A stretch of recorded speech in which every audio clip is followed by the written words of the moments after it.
Se me v redu sliši? Ja. Ok, podamo od mikrofoni. Pa začnimo.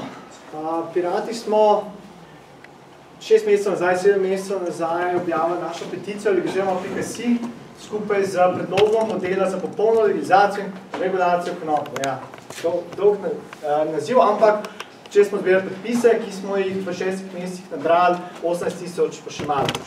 V tem času, ko smo zbirali podpise, smo stopili skupaj z SMC mladimi in pripravili tudi zakon, ki bo danes predstavljen. Podpise smo skupaj z našim modelom nedolgo nazaj vložili v Državni zbor in potem malo kasneje je gospod Zajc iz SMC-ja tudi skupaj z še 20 podpisniki vložil zakon v obravnavo. Zdaj, preden začnem z zakonom, v Sloveniji imamo eno veliko zmedo z izrazi, kajti mednarodne pogodbe niso bile v redu prevedene in pomeni, da imamo cel kup kompleksov zaradi tega. Na hitrico imamo rastlino kanabis, izrazu kanabis, potem imamo rastlino konopljo, ki zakon jo zdaj definira kot to je rastlina kanabisa, ki se uporablja v industrijske namene, ker smo kopirali od drugega zakona, ki je že v obravnavi, in potem imamo kanabis, ki je sušeni vrščiček rastline kanabis. Potem pogosto slišimo te 3 izraze, medicinska, rekreativna in industrijska konoplja. Seveda konoplja je samo ena, ampak ima pa različne namene. Medicinska pomeni farmacevtska. Politika rada manipulira s to točko in obljublja legalizacijo medicinske, vendar oni strogo govorijo o farmacevtskih pripravkih, ne o nečem, kar vi uporabljate za zdravljenje. Rekreativna pomeni vse ostalo, kar ni medicinska ali industrijska. Zdaj, zaradi te zmede z izrazi smo pirati rekli, poglejmo, kako drugi modeli delujejo. Vzameš alkoholni model. Alkoholni model se ukvarja z vinsko trto, no, ok, vse, ampak v osnovi se ukvarja z etanolom. In mi se ukvarjamo z THC-em, kajti to je tisto, kar je problematično za slovensko družbo, kar jo skrbi, kar ima psihoaktivni učinek in kar družba in mednarodne pogodbe želijo nadzorovati. Zato smo definirali izdelke z višjo vsebnostjo THC in izdelke z nižjo vsebnostjo THC. Te z nižjo vsebnostjo je to, čemu mi danes rečemo izdelki iz industrijske konoplje. Meja je pa seveda 1%, ki se odvigne iz 0,2, zato da se polje industrijske konoplje, kot ki sedaj pravimo, poveča, odpre in poveča priložnosti. Imamo poplavo zakonov, vložena sta sicer samo 2.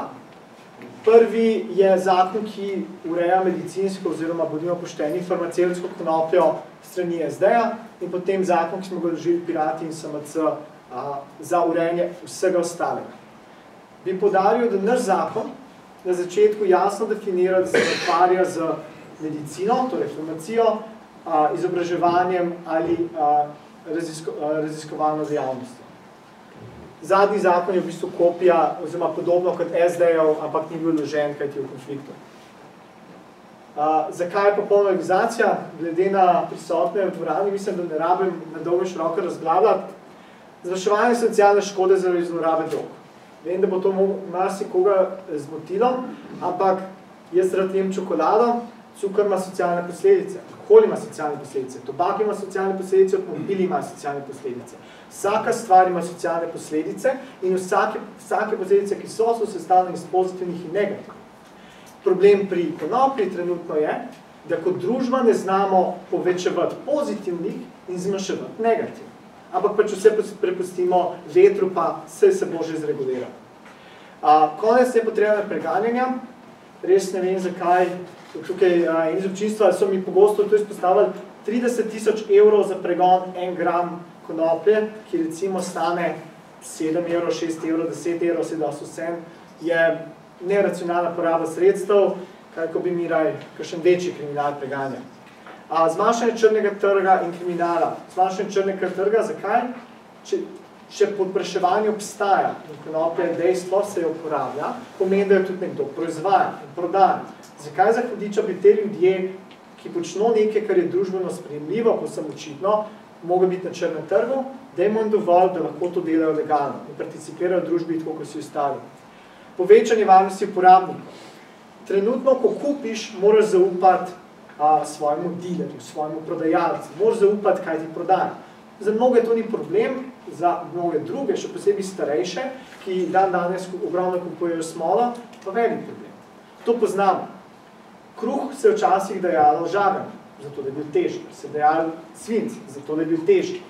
Zato imamo regulacijo. Zato imamo državno regulacijo, da zagotovimo, da neuki uporabnik še vedno dobi varen izdelek. Z regulacijo mi lahko, tako kot v tujini so že delali, na izdelku napišemo, koliko je vsebnosti HC-ja, koliko je CBD-ja, potrdilo, da noter ni špricano, da ni nobenih drugih nevarnih snovi in tako naprej. Bomo na koncu vprašali. Hotel bi ti samo reči, da bi dodal eno točko, ker bi ti pomagala še nekje. In to je, da so zdravniki že povedali, da dokaj tega ne pride do tega, imajo oni težave sploh za kakršnimi koli študijami in pilotskimi raziskavami, ker enostavno ne dobijo zelene luči od ministrstva. Tako je, imamo problem z raziskavami. Treba ta bullet dati noter. Ja, vsekakor, vsi bulletov bi lahko pisal za 4 slajde, ampak nekaj sem jih mogel na hitrico skrb zmetati, tako da te ljudje, ki hodijo, dobijo. Tudi recimo ena pomembna točka, ki se zdaj pojavlja, so učitelji. Učitelji zdaj že javno pišejo, da leta in leta točno vedo, kdo ima problem z zlorabo konoplje. Ampak namesto, da bi se do mladoletne osebe usedali, se pogovorili, kako ti lahko pomagamo, kaj je doma problem, kaj je problem, zato ker je konoplja v igri, se ignorira. Vse, ker je tabu, zato ker je prepovedano, nihče se noče ukvarjati s tem. Ko legaliziramo, ko destigmatiziramo, se lahko začnemo pogovarjati tam, kjer problemi so, pa začnemo izkoriščati tam, kjer jih ni, oziroma tam, kjer so prednosti. In seveda razbremenitev policije in sodišč, 70% vseh postopkov povezanih z zakonom prepovedanih drogah je konoplja. Policisti, kriminalisti porabijo ogromnega časa, ki v tej državi mislim, da so boljše stvari, ki bi lahko preganjali kot uporabniki. Glavne rešitve zakona, torej kako smo si mi zastavili zadevo, je pa povzeta po tistem našem modelu. V prvi vrsti izbrišemo konopljo, THC, kanabis iz sheme prepovedanih drog v celoti. S tem imamo več posledic. Prva je sprostitev industrijske konoplje. Ena od stvari je tudi črtanje trenutnega pravilnika v točkah, ki se navezujejo na konopljo, zato da se konopljo do 1% izenači s poščino. Sedna točka je sprostitev medicinske konoplje, ko ti brišeš to iz seznama, pade v ostale sheme, ki že obstajajo, s tem, da zdaj SD to želi posebej urejati. In vzpostavitev urejenega gojenja, pridelave, predelave, prodaje in tako naprej. To že vse imamo, ampak dajmo tem, ki to počno, možnost, da to počnejo legalno. Dvig meje, kot smo že rekli, iz 0,2 na 1%, originalno smo predlagali 0,9%, ampak gledam to, da večina Evrope, tisti, ki to dela, že dviguje na 1%, pa mi rekli, ok, dvignemo tudi mi. Prosto sejanje do 3 kvadratne metre na osebo, brez upisa v register in tako naprej. Sistem licenc, kot že preomenjeno, preventivni in kurativni programi za problem zlorabe drog, sistem nadzora, izboljševanja ureditev, to je tako imenovani monitoring sistem.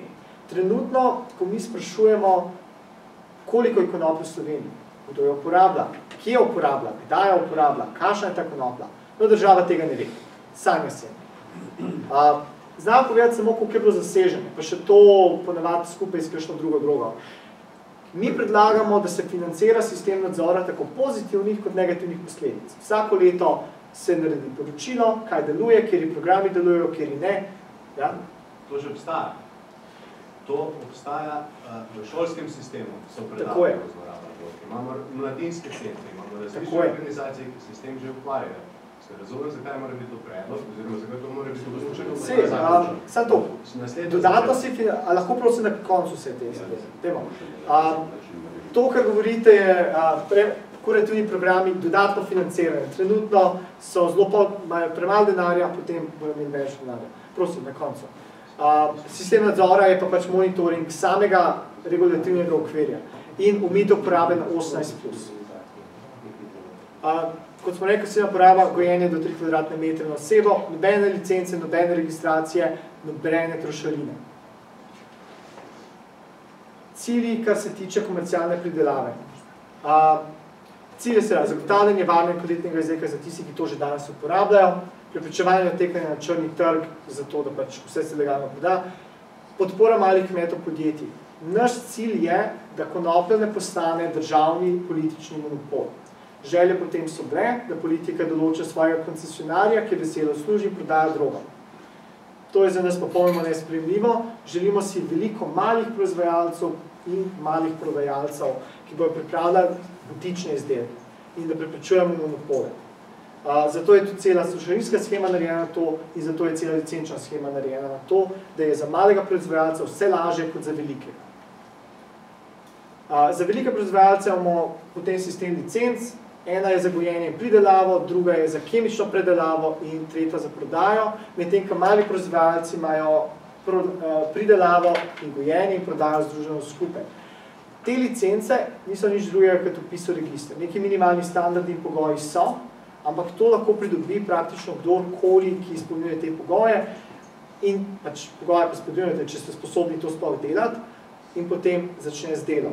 Namen licence je zato, da imate register, da ste vpisani in zato, da na koncu, ko prodajamo izdelek, se točno ve, kje je bilo to pridelano, predelano in kdo je zadolžen za plačilo trošarine in kdo je opravil test. Kar se tiče omejitev zahtev. Prepoved oglaševanja. Zdaj, težko bi se pogovarjalo o oglaševanju, glede na to, kako so že druge droge regulirane, ampak oglaševanje se tukaj nanaša le na izdelke z višjo vsebnostjo THC. Kar pomeni, in še to samo za rekreativne zadeve. Medicinska odpade na druge stvari, industrijska je tukaj poskrbljeno, da ne bo omejeno njeno oglaševanje, ker zakaj bi čaj omejevali oglaševanje? Govorimo o drugih stvareh. Prodaja le v lekarnih specializiranih trgovinah. Definicija specializirane trgovine je ločen prostor. Razlog za to je, velike skrbi so v politiki, da to ne bo v Mercatorju prodajano. Ok, ne bo v Mercatorju prodajano, pa naj bo v posebni trgovini, mogoče to res bolje za začetek, kjer imamo lahko specializirane prodajalce, ki bojo tistim novim pomagali. Prepoved javnega kajenja. Naša originalna želja je bila, da bi zakon prepovedal javno kajenje, potem pa dovolil občinam, da dovolijo kajenje, če želijo. Razlog za to je enostaven. Velik del Slovenije imajo glavni problem ravno z javnim kajenjem. Če jim rečemo, nič se vam ne spremeni, ne boste imeli problemov, medtem ko tisti prostori v Sloveniji, ki pa to dovoljujejo, rečejo ja, ok. Nažalost, če bi dali to noter, se nam podaljša sprejemanje zakona za več kot en mesec in zadeva ne bi bila sprejeta v tem mandatu, kar pomeni, da ne moramo izkoristiti politične situacije, kot je trenutno. Zato smo mi zaenkrat dali prepoved javnega kajenja in se zavezali, da takoj v naslednjem mandatu damo amandma, ki občinam dovoljuje, da dovolijo javno kajenje in še dodatno, da se doda financiranje za občine, za socialne programe. Obvezno testiranje vsakega izdelka, seveda ne posamičnega izdelka, ampak sarža izdelkov, zato da vemo, kaj v tem izdelku je, zato da na koncu obvezna deklaracija, da tam lahko piše, kaj v tem izdelku je. Tako kot v kateremkoli izdelku, ki se danes prodaja. Kaj to pomeni? Medicinski uporabnik. Tukaj bo uporabljen klasičen naziv, torej nekdo, ki se zdravi s konopljo. Če ta zakon je sprejet, pomeni, da boste lahko precej kmalu to, kar sedaj kupujete na črnem trgu, dobite na legalnem trgu. Jaz močno upam, da bomo lahko premaknili Ministrstvo za zdravje malce hitreje, da uredi še preostalo, kar je potrebno, zato da bo medicinski uporabniki lahko kupovali ne samo sintetični THC, ampak tudi ostal nabor izdelkov, ki na trgu že obstajajo, oziroma jih dobili na recept brezplačno. Rekreativni uporabniki, cilj za njih je, da po isti ceni kupujejo izdelke, ki imajo sedaj deklaracijo gor in za katere se točno ve, kaj te izdelki so. S tem se poveča njihova varnost in tudi lažje ne bojo se rabili več skrivati, zadeva je legalna. Pridelovalci industrijske konoplje. Dvigne se jim meja iz 0,2 na 1%, s čemer se poveča obseg izdelkov, ki jih oni lahko pridelujejo in kar nekaj se jim odpre mnogo področij izvoza. Za kmeta pridelovalca ima ekonomsko priložnost, cela zakonska shema je narejena tako, da imajo kmetje prednost pred ostalimi, oziroma da imajo mali podjetniki, mali proizvajalci prednost pred veliki. In na koncu dneva ista zgodba za majhne podjetnike. Zdaj pa predlagam, da gremo kar na vprašanja. Vprašanja bo pa moderiral Mira. Evo, 15 minut Mira.